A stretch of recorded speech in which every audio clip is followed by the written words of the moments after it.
the sun's going down, so this camera on my phone is not very good.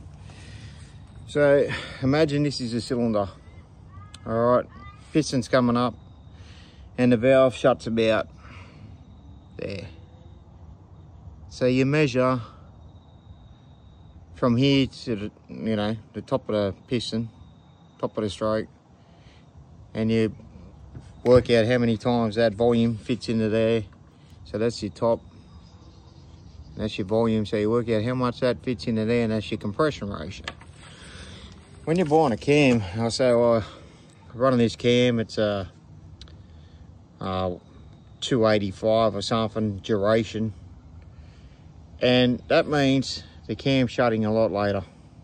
So it's probably the inlet valve's shutting about there. So they'll say you need to run it like 13 to 1.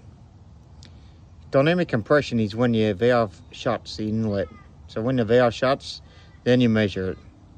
Some people go, oh, I got 13 to 1.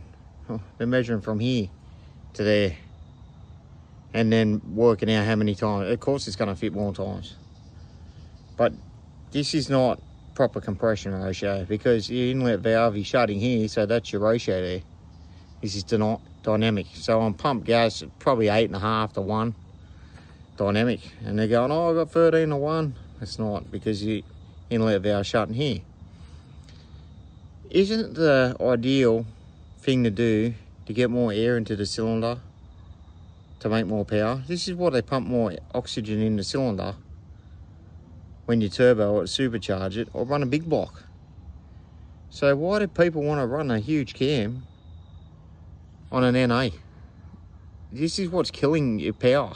Like on jet skis, I advance the cam time 2 degrees to 5 degrees, depending on what compression ratio you're running. So you wanted to shut a bit earlier. Hondas make them shut earlier. Hemi 265. Hemis, they run smaller duration. There's no point making peak power, like, unless you're running like a jet ski or something that keeps peak power all the way. I used to watch cars on a dyno do 1,000 horsepower, get them on the track, they'll barely do a 14-second pass. And you think, what's going on? Because they're only making it for that split second up the top. They weren't making it through the whole curve, just at the top. It looked like this, a big dip, and then the power right there, like a big power band. If you want, like, I'd run an advanced cam, change your rocker ratios if you can on some engines, like not jet skis, on a car, and you can get 1.72s, 180s rocker ratio, 1.8 to 1 instead of 1.5 to 1. You can change your rocker ratio to get that back, to lift at 50. So if you're running like 230 at 50, and you want it higher, you just change your rocker ratio and it gives you a bit more top end too. These are things to consider. Look, on a jet ski, I've retarded the timing, so it makes the inlet valve shut later, and it made more horsepower, but it lost torque. You want torque. You are aiming for torque on a jet ski. That's why supercharged skis go so much better, because water is 100 times more denser than air. You are pushing that. The secret is to run the right amount of air in the cylinder. You want to maximize it. I've seen someone else run a bigger cam lately in an NA. He's gone backwards. Why?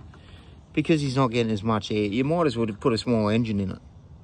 That's how ridiculous this is. And I don't understand why people do not look at what's really going on, and why people are going a lot faster. Look, I put a lot of effort into this stuff.